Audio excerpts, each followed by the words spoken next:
Unang talo, pinatikim ng Cheritigo ang Creamline Cold Smasher nang ginulat ito ang CCS sa kanilang depensa.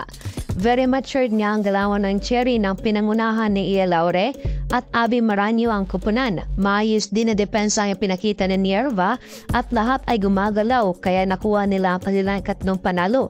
At punang talo naman para sa Creamline. CCS binugbog ng Cheritigo. Ia versus Gemma pero Ia wins the battle. Creamline nagulat sa galawan ng Cheritigo at CCS error pinapatay ang kanilang momentum. Good day ka volleyball! Isang maligayang araw sa lahat. Bago natin yan simulan ay huwag mo munang kalimutan mag-like, share, subscribe, pakihit na rin ang notification bell para update ka sa ating mga video. Isang nakakagulat na performance nga ang ipinakita ng Cheritigo Crossovers nang winakasan nito ang win streak ng CCS.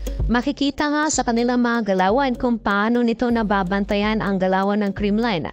Tinapos nga ng Cheritigo ang laban in just straight sets sa score na 25-18, 26-24 at 25-23. Halos lahat nga ng sets ng Ligrito ay tila basang-basa ng Cherry at nababantayan nito ang mga strong hits ni na Gemma Dalanza, Valdez o di kaya kay Tots Carlos. Di nga uminit si Carlos kaya't di gano'y kumanangkada ang CCS. Medyo kinulang nga ang depensa ng CCS dahil kahit receive man lang ay hirap na hirap ito may pasa kay Negrito kahit bantay sarado ng Cherry kung saan ibabato ni Negrito ang kanyang mga sets. Maliban rito ay hirap ding pumuntos ang Creamline dahil na rin sa kanilang mga errors. Katunayan ito nga ang naging dahilan kung bakit nawawalan sila ng momentum. Services nga ng CCS at mga setting errors ni Negrito at attacking errors ang dahilan kung bakit nakukuha ng Cheritigo ang momentum sa laro. May time pa nga sa set 2 kung saan ay nakuha na sana ng CCS ang panalo.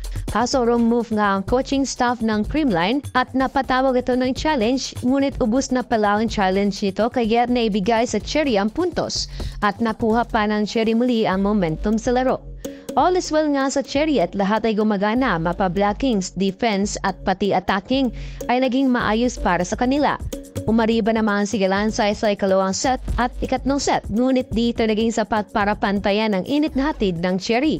Di nga natin nakikita ang plastic swags ng Cheritigo at mukhang nanibago rito ang CCS kaya't ibang Cherry ang nakita natin kanina. Napakalinis nga ng trabaho at napakalinis rin ng galawan kaya't deserve din ng Cheritigo ang kanilang panalo na kuha.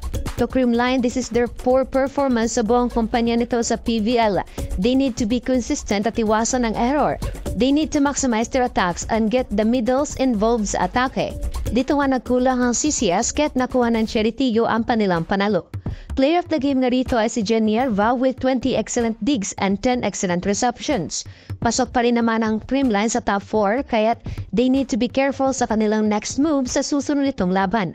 While Cherry has now 3 wins and 2 losses and they need to get more win para makuha ang chance na makapasok muli sa Final 4. Mga kabalibol, nagulat ka rin ba sa galawan ng Cherry kontra sa CCS? Baka may sarili kang opinion para dito. Comment down below. Huwag kalimutan mag-like, share, subscribe at mag-leave ng comment, hit mo rin notification bell para maging updated ka sa ating mga video.